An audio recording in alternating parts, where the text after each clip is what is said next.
بسم اللہ الرحمن الرحیم۔ سبق نمبر 7، صبر و تحمل، لیسن نمبر 7۔ صبر و تحمل کا مفہوم۔ صبر کے لفظی معنی رکے رہنے، باز رہنے کے ہیں۔ قرآن مجید میں کئی مقامات پر صبر کا لفظ اسی معنی میں استعمال ہوا ہے۔ وقت کے ساتھ صبر کے مفہوم میں مزید وسعت پیدا ہو گئی ہے اور یہ استقامت اور ثابت قدمی کے مفہوم میں بھی استعمال ہونے لگا۔ صبر کے دو پہلو ہیں۔ صبر بنیادی طور پر ایک رویہ کا نام ہے جو ہمیں ہر مشکل وقت میں دکھانا ہوتا ہے۔ قرآن مجید صبر پر دو پہلوؤں پر روشنی ڈالتا ہے، ایک مصائب اور مشکلات پر صبر اور دوسرے کئی بڑی نعمتیں اور انعام کے حصول پر۔ مشکلات میں صبر نہ کیا جائے تو انسان ٹوٹ جاتا ہے اور شخصیت منتشر ہو جاتی ہے، زندگی میں مایوسی غالب آ جاتی ہے، اور اگر نعمت پر صبر نہ دکھایا جائے تو تکبر اور رعونت کے جذبات جنم لیتے ہیں اور صبر کے عدم موجودگی کا فائدہ اٹھا کر پوری شخصیت کو لپیٹ میں لے لیتے ہیں۔ یہ تباہی کا دوسرا انداز ہے۔ صبر اور فطرت۔ صبر سے متعلق بیان کردہ دونوں رویہ فطری ہیں۔ قرآن مجید نے ان دونوں کو یوں بیان کیا ہے، اعوذ باللہ من الشیطان الرجیم، وَلَئِنْ أَذَقْنَا الْإِنسَانَ مِنَّا رَحْمَةً ثُمَّ نَزَعْنَاهَا مِنْهُ إِنَّهُ لَيَئُوسٌ کفور، وَلَئِنْ أَذَقْنَاهُ نَعْمَاءَ بَعْدَ ضَرَّاءَ مَسَّتْهُ لَيَقُولُنَّ ذَهَبَ السَّيِّئَاتُ عَنِّي إِنَّهُ لَفَرِحٌ فَخُورٌ إِلَّا الَّذِينَ صَبَرُوا وَعَمِلُوا الصَّالِحَاتِ أُولَئِكَ لَهُم مَغْفِرَةٌ وَأَجْرٌ كَبِيرٌ۔ سورہ ہود، سورۃ نمبر 11 اور آیت نمبر 9 سے 11 تک۔ ترجمہ: اور اگر ہم انسان کو اپنی جانب سے رحمت کا مزہ چکھاتے ہیں، پھر ہم اسے کسی وجہ سے اس سے واپس لے لیتے ہیں تو وہ نہایت مایوسی اور ناشکر گزار ہو جاتا ہے، اور اگر ہم اسے کوئی نعمت چکھاتے ہیں اس تکلیف کے بعد جو اسے پہنچ چکی تھی تو ضرور کہہ اٹھتا ہے کہ مجھ سے ساری تکلیفیں جاتی رہی۔ بے شک وہ بڑا خوش ہونے والا اور فخر کرنے والا بن جاتا ہے، سوائے ان لوگوں کے جنہوں نے صبر کیا اور نیک عمل کرتے رہے، تو ایسے لوگوں کے لیے مغفرت اور بڑا اجر ہے۔ تحمل کا مفہوم۔ تحمل کا مطلب ہے بوجھ اٹھانا، برداشت کرنا، بردباری کا مظاہرہ کرنا اور نرمی اختیار کرنا۔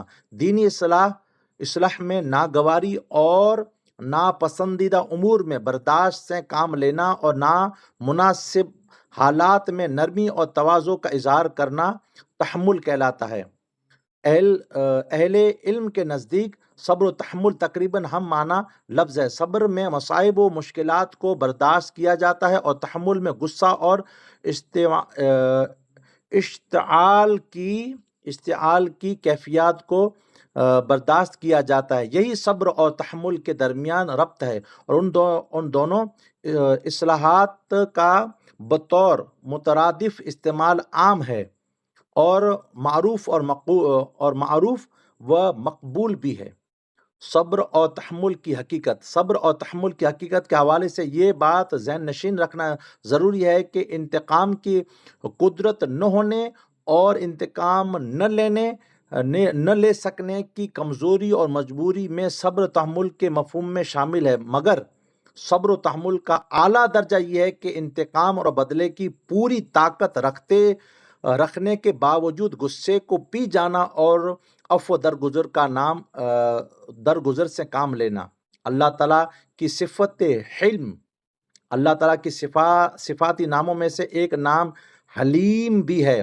اس کا مطلب ہے وہ کامل اختیار رکھنے کے باوجود بندوں کے گناہوں سے صرف نظر فرما کر ان کو معاف کر دیتا ہے، اور اللہ تعالیٰ کا اپنی نافرمانی پر فوری گرفت نہ فرمانا اور ایک خاص وقت تک مہلت دینا اس کی صفت حلم کا تقاضا ہے۔ قرآن مجید اور صبر و تحمل۔ قرآن مجید میں یہ موضوع 90 سے زائد مقامات پر بیان ہوا ہے۔ ان میں سے چند اہم مقامات درج ذیل ہے۔ اعوذ باللہ من الشیطان الرجیم، وَأَطِیعُوا اللَّهَ وَأَطِیعُوا الرَّسُولَ وَلَا تَنَازَعْتُمْ فَتَفْشَلُوا وَتَذْهَبَ رِیحُکُمْ وَاصْبِرُوا إِنَّ اللَّهَ مَعَ الصَّابِرِینَ۔ سورہ انفال، سورۃ نمبر 8 آیت نمبر 46۔ اور ترجمہ، اور اللہ اور اس کے رسول صلی اللہ علیہ وسلم کی اطاعت کرو اور آپس میں جھگڑا مت کرو ورنہ متفرق اور کمزور ہو کر بزدل ہو جاؤ گے، اور دشمنوں کے سامنے تمہاری ہوا یعنی قوت اکھڑ جائے گی، اور صبر کرو، بے شک اللہ صبر کرنے والوں کے ساتھ ہے۔ اعوذ باللہ من الشیطان الرجیم، یا ایھا الذین آمنوا استعینوا بالصبر والصلاۃ ان اللہ مع الصابرین۔ سورہ بقرہ، سورۃ نمبر 2 آیت نمبر 153۔ اے ایمان والو، صبر اور نماز کے ذریعے مجھ سے مدد چاہیا کرو، اور یقیناً اللہ صبر کرنے والوں کے ساتھ ہوتا ہے۔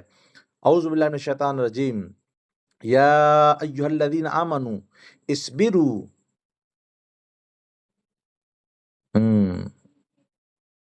اصبروا وصابروا ورابطوا واتقوا اللہ لعلکم تفلحون۔ سورہ آل عمران، سورۃ نمبر 3 آیت نمبر 200۔ ترجمہ، اے ایمان والو، صبر کرو اور ثابت قدمی میں دشمن سے بھی زیادہ محنت کرو، اور جہاد کے لیے خوب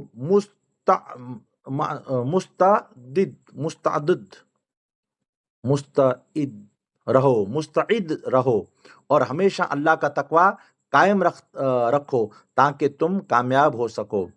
اعوذ باللہ من الشیطان الرجیم، وَلَمَنْ صَبَرَ وَغَفَرَ إِنَّ ذَلِكَ لَمِنْ عَزْمِ الْأُمُورِ۔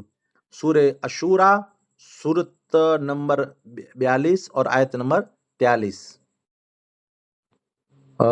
اور یقیناً جو شخص صبر کرے اور معاف کر دے تو بے شک یہ بلند ہمت کاموں میں سے ہے۔ صبر اور نماز کے ذریعے مدد طلب کرنے کا کہا گیا۔ اور آگے، اعوذ باللہ من الشیطان الرجیم، وَاسْتَعِینُوا بِالصَّبْرِ وَالصَّلَاةِ وَإِنَّهَا لَكَبِیرَةٌ إِلَّا عَلَى الْخَاشِعِینَ۔ سورہ البقرہ، سورۃ نمبر 2 آیت نمبر 45۔ ترجمہ، اور صبر اور نماز کے ذریعے اللہ سے مدد چاہو، اور بے شک یہ بھاری ہے، گراں معنی بھاری ہے، مگر ان عاجزوں پر ہرگز نہیں جن کے دل محبت الہی سے خستہ اور خشیت الہی سے شکستہ ہے، اور صبر کرنے والوں کو محبوب رکھتا ہے۔ وَأَعُوذُ بِاللَّهِ مِنَ الشَّيْطَانِ الرَّجِيمِ وَكَأَيٍّ مِّن نَّبِيٍّ قَاتَلَ مَعَهُ رِبِّيُّونَ كَثِيرٌ فَمَا وَهَنُوا لِمَا أَصَابَهُمْ فِي سَبِيلِ اللَّهِ وَمَا ضَعُفُوا وَمَا اسْتَكَانُوا وَاللَّهُ يُحِبُّ الصَّابِرِينَ۔ سورہ آل عمران، سورۃ نمبر 3 اور آیت نمبر 146۔ اور کتنے ہی انبیاء کرام علیہ السلام ایسے ہوئے جنہوں نے جہاد کیا، اور ان کے ساتھ بہت سے اللہ والے اولیاء بھی شریک ہوئے، تو نہ انہوں نے ان مصیبتوں کے باعث جو انہیں اللہ کی راہ میں پہنچی ہمت ہاری، اور نہ وہ کمزور پڑے، اور نہ وہ جھکے، اور صبر کرنے والوں سے اللہ کیا کرتا ہے؟ محبت کرتا ہے۔ اعوذ باللہ من الشیطان الرجیم، اولئک یؤتون اجرہم مرتین بما صبروا ویدرؤوا بالحسنۃ السیئۃ ومما رزقناہم ینفقون۔ سورہ القصص، سورۃ نمبر 28 اور آیت نمبر 96۔ یہ وہ لوگ ہیں جنہیں ان کا اجر دوبار دیا جائے گا۔ اس وجہ سے کہ انہوں نے صبر کیا اور وہ برائی کو بھلائی کے ذریعے دفع کرتے ہیں، اور اس عطا میں سے جو ہم نے انہیں بخشی خرچ کرتے ہیں۔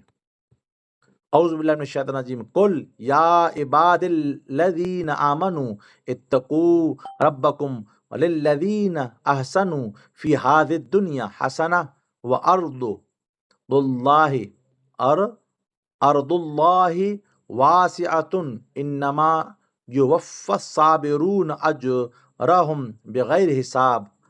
سورہ الزمر سورت نمبر 39 اور آیت نمبر 10۔ محبوب میری طرف سے فرما دیجئے اے میرے بندو جو ایمان لائے ہو اور اپنے رب کا تقوی اختیار کرو، ایسے ہی لوگوں کے لیے جو اس دنیا میں صاحبان احسان ہوئے بہترین صلہ ہے، اور اللہ کی سرزمین کشادہ ہے۔ بلا شبہ صبر کرنے والوں کو ان کا اجر بے حساب انداز سے پورا کیا جائے گا۔ سورۃ العصر میں صبر کرنے والوں کے ساتھ صبر کرنے کی ترغیب اور تلقین کو کامیابی کی ضمانت قرار دیا گیا۔ اعوذ باللہ من الشیطان الرجیم والعصر ان الانسان لفی خسر الا الذین آمنوا وعملوا الصالحات وتواصوا بالحق وتواصوا بالصبر۔ سورہ عصر سورت نمبر 103 آیت نمبر 1 سے 3 تک۔ زمانہ کی قسم جس کی گردش انسانی حالات پر گواہ ہے، بے شک انسان خسارے میں ہے کہ وہ عمر عزیز گوا رہا ہے، سوائے ان لوگوں کے جو ایمان لائے اور نیک عمل کرتے رہے اور معاشرے میں ایک دوسرے کو حق کی تلقین کرتے رہے اور تبلیغ حق کے نتیجے میں پیش آمدہ مصائب و آلام میں باہم صبر کی تلقین کرتے رہے۔ احادیث مبارکہ اور صبر و تحمل۔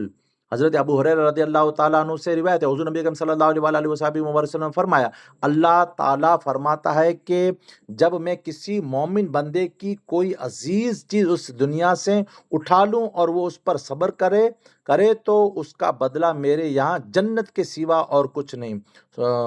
حدیث پاک بخاری شریف کی اور حدیث نمبر ہے 13047۔ دوسری حدیث پاک حضرت شعیب سے روایت ہے، حضرت حضور نبی صلی اللہ علیہ وسلم نے فرمایا، مومن آدمی کا بھی عجیب حال ہے، مومن آدمی کا عجیب حال ہے اور اس کے ہر حال میں خیر ہی خیر ہے۔ جب اسے کوئی تکلیف پہنچتی ہے اس نے شکر کیا اور اس کے لیے بھی ثواب ہے، اگر کوئی نقصان پہنچتا ہے اس پر صبر کیا تو اس کے لیے اس میں ثواب ہے۔ اور ترمذی شریف حدیث نمبر ہے 75۔ اور حضرت عائشہ صدیقہ رضی اللہ تعالیٰ سے مروی ہے، حضور نبی اکرم صلی اللہ علیہ وسلم نے فرمایا، مومن کو اگر کوئی کانٹا بھی چبھ جائے یا اس سے بڑھ کر کوئی تکلیف ہو تو اللہ اس صبر کرنے کی وجہ سے ایک درجہ بلند اور ایک گناہ کم کر دیتے ہیں۔ سبحان اللہ۔ ترمذی شریف حدیث نمبر ہے 752۔ اور اس کے آگے فرمایا، حضرت جابر رضی اللہ تعالیٰ سے روایت ہے، حضور نبی اکرم صلی اللہ علیہ وسلم فرمایا، قیامت کے دن جب آزمائش والوں کو ان کی حیثیتوں کا بدلہ دیا جائے گا تو اہل عاقبت تمنا کریں گے کہ کاش ان کی کھالیں دنیا میں کینچیوں سے قطر دی جائے، قطر دی جاتی تاکہ انہیں بھی اسی طرح کا اجر ملتا۔ ترمذی شریف حدیث نمبر 2219۔ اور حضرت ابو ہریرہ رضی اللہ تعالیٰ سے روایت ہے، حضور نبی کریم صلی اللہ علیہ وسلم فرمایا، طاقتور وہ نہیں جو پہلوانی میں دوسرے کو پچھاڑ دے، بلکہ طاقتور وہ ہے جو غصے کے موقع پر اپنے اوپر کیا کرے، قابو رکھے۔ یہ بخاری شریف کی حدیث ہے۔ اور اس کے بعد صلح حدیبیہ میں حضور نبی اکرم صلی اللہ علیہ وسلم کا صبر و تحمل، صلح نامہ حدیبیہ کی تحریر اور اس پر اتفاق کرنا حضور نبی صلی اللہ تعالیٰ علیہ وسلم کی حیات مبارکہ کے اعلیٰ ترین صبر و تحمل کے مظاہرے میں سے ہے۔ آپ 1400 صحابہ کرام کے ساتھ عمرہ کرنے کے لیے تشریف لائے اور آگے حالات یکسر بدل گئے۔ مسلمانوں کو ایک جانبدارانہ اور یک طرفہ مفادات پر مشتمل معاہدہ قبول کرنا پڑا۔ اس سے بڑے بڑے صحابہ کرام کے حوصلے ٹوٹے، مگر حضور نبی اکرم صلی اللہ علیہ وآلہ وسلم صبر و تحمل کا پہاڑ بنے ڈٹے رہے، حتیٰ کہ حضرت عمر رضی اللہ تعالیٰ عنہ جیسی شخصیت نے آپ صلی اللہ تعالی وسلم کو مخاطب کر کے پوچھا کہ کیا ہم حق پر نہیں ہیں؟ ان سب باتوں پر حضور نبی اکرم صلی اللہ علیہ وسلم کا تحمل لازوال تھا۔ اسی صبر کا بدلہ اللہ تعالیٰ نے فتح مبین کی خوشخبری دی اور فتح مکہ کی عظیم الشان کامیابی کی صورت میں دیا۔ فتح مکہ کے موقع پر صبر و تحمل کا مظاہرہ۔ جب مسلمان فاتح کی حیثیت سے مکہ میں داخل ہو رہے تھے تو کئی لوگ یہ سوچ رہے تھے کہ آج کفار و مشرکین کے اینٹ سے اینٹ بجا دی جائے گی، مگر حضور نبی اکرم صلی اللہ علیہ وآلہ وسلم مبارک وسلم نے صبر و تحمل اور عفو و درگزر کا ایسا معاملہ کیا کہ انسانیت کا گردن آلود چہرہ گرد آلود چہرہ دو ڈالا۔ 10,000 کا عظیم الشان لشکر اور بدلہ لینے کی پوری قوت رکھنے کے باوجود معافی فرما دیا اور عام معافی کا اعلان کر دیا۔ کسی نے کہا تھا کہ آج بدلے کا دن ہے، نبی کریم صلی اللہ علیہ وسلم نے فرمایا لا بل یعنی آج بدلے جو دن ہے بلکہ رحمت کرے جو دن ہے۔ صبر سے مراد وہ چیز جو صبر کرنے میں ہمارے لیے رکاوٹ بنتی ہے۔ موانع صبر، استقامت میں کمی۔ صبر کرنے کے لیے اور ثابت قدم رکھنے کے لیے انسان کو اپنے اندر سے ہمت باندھنا پڑتی ہے، جذبات اور خیالات کو قابو کرنا پڑتا ہے، ناپسندیدہ امور پر خاموشی اور برداشت سے کام لینا پڑتا ہے، اور یہ وہ امور ہیں جن میں استقامت مطلوب ہے۔ بصورت دیگر ہم صبر کی راہ پر گامزن ہو ہی نہیں سکتے۔ توکل میں کمی۔ صبر کا بنیادی فلسفہ یہ ہے کہ میں یہ تحمل، ضبط اور برداشت اللہ کے حکم کے اطاعت میں کر رہا ہوں، وہ میرے صبر کو دیکھ رہا ہے اور وہ ضرور اس کا بدلہ عطا فرمائے گا۔ یہ ہے کہ توکل جو صبر کی قوت کے پیچھے کار فرما ہوتا ہے۔ اگر اللہ پر توکل ہی نہ ہو یا کمزور ہو تو صبر کا داعیہ پوری طرح بیدار ہو ہی نہیں سکتا۔ یوں تو توکل کا بغیر صبر ایک بے مقصد جد و جہد رہ جاتی ہے جس کو کوئی صاحب عقل نہیں کرنا چاہتا۔ فطری عجلت پسندی۔ فطری عجلت پسندی، عجلت پسندی کا مطلب ہے تیزی، جلد بازی۔ انسان فطری طور پر جلد باز واقع ہوتا ہے۔ فطرت کا یہ عنصر صبر کی راہ میں بعض سب سے بڑی رکاوٹ بنتا ہے۔ فطرت یہ کہتی ہے کہ ہر کام پر فوری رد عمل ہونا چاہیے، بلکہ اسلام یہ کہتا ہے کہ فوری رد عمل سے اوقات ناقابل تلافی نقصان ہو جاتا ہے۔ اس عجلت پسندی سے بچنے کے لیے طلباء کو خاص مشق کرائی جائے۔ مشق یہ ہوگی کہ کلاس میں کسی موضوع پر مباحثہ کریں اور ہر کوئی صبر کے ساتھ اپنی باری پر پورے تحمل اور بات کرے۔ یہی رویہ گھر میں، محفل میں اور دیگر جگہوں پر اپنایا جائے تو انسان شرمندگی سے بچ سکتا ہے۔ صبر کی اہمیت سے لا علمی۔ بعض اوقات ہم صبر اس لیے صبر کا مظاہرہ نہیں کرتے کہ ہم اس کی اہمیت و افادیت سے واقف نہیں ہوتے۔ جہالت ہمیں صبر جیسی نعمت سے محروم کر دیتی ہے۔ انسان کو چاہیے کہ اچھائی کرنے کا کوئی موقع بھی ہاتھ سے نہ جانے دے۔ جب انسان یہ تصور کرے گا کہ صبر سے اللہ تعالیٰ کی محبت اختیار کر سکتا ہے تو پھر کیسے ممکن ہے کہ وہ صبر سے محروم رہے؟ صبر و تحمل اور ہمارے معاشرتی رویہ۔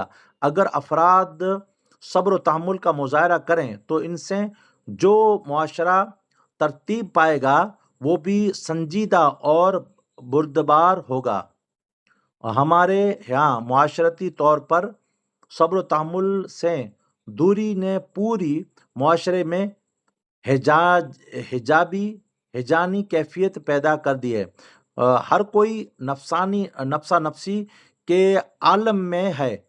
ہاں، سڑک پر کسی کی گاڑی خراب ہو جائے تو ہم جس بے صبری کا ثبوت دیتے ہیں وہ محتاج بیان نہیں۔ کوئی ہم سے اونچی آواز میں بات کر دے تو فوراً ہماری عزت غیرت جوش میں آ جاتی ہے اور اس کو جلی کڑی سنا دیتے ہیں۔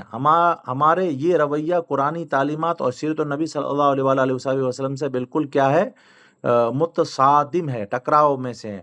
انہی اقتدار پر عمل پیرا ہو کر معاشرے فروغ پا سکتے ہیں اور امن و آشتی کا گہورہ بن سکتے ہیں۔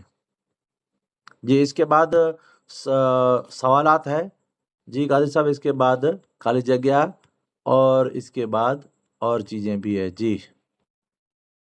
جی کوئی اڑو مجھے لفظ ہے جو کو بیڑے کے سمجھے میں نہ آئے ہوئے یا بول دے نہ آتی تو میرا تا چیک کرے تا